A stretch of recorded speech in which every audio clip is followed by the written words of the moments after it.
The Pakistanis are jubilant, and they have every reason to be, because finally US President Donald Trump has gone ahead and appreciated their government for swiftly arresting and extraditing the 2021 Abbey Gate bombing so-called mastermind Sharifuddin of ISKP from Pakistan. Now Pakistanis have another reason to be jubilant, because now Pakistanis firmly believe that they can milk the Americans for military aids and grants in exchange of terrorists, exactly like they have been doing it in the past. Look, let's give credit to where it is due. Islamabad has mastered the art of running with the hares and hunting with the hounds. They keep on nurturing these terrorists inside Pakistan, and then they hand them over to the Americans as and when the aid or the appreciation is required, or when the Americans demand it under a lot of pressure. So this case of Sharifuddin is no different. Very conveniently, CIA found him in Balochistan, and very promptly and swiftly Pakistanis went ahead and arrested this ISKP operative who was operating out of Balochistan.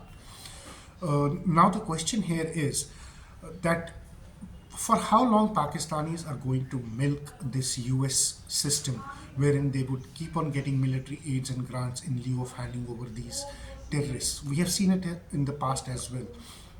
Everybody knows that Pakistan is the hub of terrorism. From Osama bin Laden, who was conveniently hiding in Abbottabad till the last days of his life, to Mullah Umar of Taliban, who, most of his life lived in Karachi, to even now, Hafiz Saeed of Lashkar-e-Toiba or Jaish-e-Mohammad's chief, Maulana Masood Azhar, who are very conveniently living in Pakistan. Uh, you know, the question is how many terror factories Pakistan is going to run within its own country, and are these terror factories really giving Pakistan the required benefit that it requires as a nation, or is it running Pakistan down the drain, like we are seeing what is happening in Pakistan's own internal security for now? But coming back to the ISKP operative, which has been caught very efficiently and very swiftly by the Pakistani forces on CIA intelligence. There are many in American military and American security establishment who are saying that they have got the wrong guy. The right guy is, in basically, his name is Sanaullah Ghaffari, who was a bodyguard of Amarullah Saleh, and then he went and he joined ISKP. Now, Sanaullah Ghaffari is somebody who's based in Balochistan in one of the camps in Mastung, and runs an ISKP camp there. Also, that camp is very heavily protected by the Frontier Corps, which is part of Pakistani Army personnel. So the real question is that why is Pakistani Army going ahead and protecting these terror camps in Balochistan? And the answer is very simple to that real question as well. It is because Pakistan keeps these terror factories going on in Pakistan, so they can use terror as a state policy, not only to get aids and grants, but also to supply terrorists to the rest of the world as and when needed in exchange of money and in exchange of favors. This policy of Pakistan is something which has kept Pakistani military alive and in power in Pakistan for last many decades. Right from 1979 onwards, when Ziaul Haq came into power, and I even argue that it has got this policy was drafted even before, as history suggests us as it has been. But the question is, for if Pakistanis believe that the world is going to appreciate, the rest of the world is going to appreciate them for their swift action against ISKP operative in this case, then Pakistanis are only fooling themselves, because the world knows that Pakistan is not committed to fighting terror. Pakistan is committed to managing terror for its own profits, and that is what Pakistan does. It manages terror for its own profits, for its own money, for its own for its own existence. And Pakistan is using the same ploy it has used with the Americans throughout the war on terror, of nurturing these terrorists and then handing them over to Donald Trump.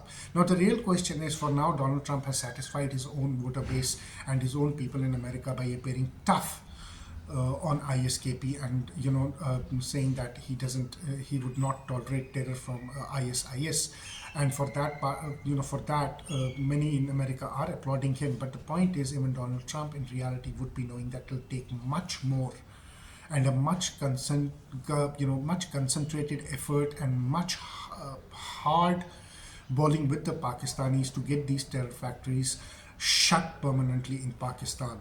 Because till the time Pakistanis keep on running these terror factories and handing over these chickens to roost in US, the terror in the world is not going to stop, and terror definitely in South Asia is not going to stop. So no matter what Pakistanis, how much jubilant they are, what we are seeing is the after effects of what has happened by betraying their own. And by betraying, I mean they went ahead and they betrayed Taliban uh, during the war of terror. With the Americans, they have betrayed their leaders. They sold them. The Taliban's mocked them by saying that they sell leaders for $5,000, and that is absolutely true. They do keep on selling these terrorists and these leaders for money and reward. Same has happened with Sharifuddin. So the point is, how long can Pakistan afford to betray its own proxies? And the cost of betraying its own proxies, can Pakistan ever compensate that cost? Because what we are seeing is the remnants of that in Khyber Pakhtunkhwa and in Balochistan. We are seeing how TTP is hammering Pakistan in Khyber Pakhtunkhwa and Balochistan, and how Pakistan's internal security has become entirely dangerous and very fragmented and fragile. Pakistan is at a stage as well. So does it really need an appreciation of Americans to survive on American grants, or does Pakistan really need to look inward and stop these terror factories for its own survival? Is a question which needs to be answered, and only time will answer that. But given the fantastic record of Pakistanis of aiding and abetting terrorism, I don't think that Pakistan is going to stop these terror factories in Pakistan. On the contrary, this would encourage Pakistanis to keep these terror factories going more robust and produce more terrorists, so that they can then milk them for rewards and for grants.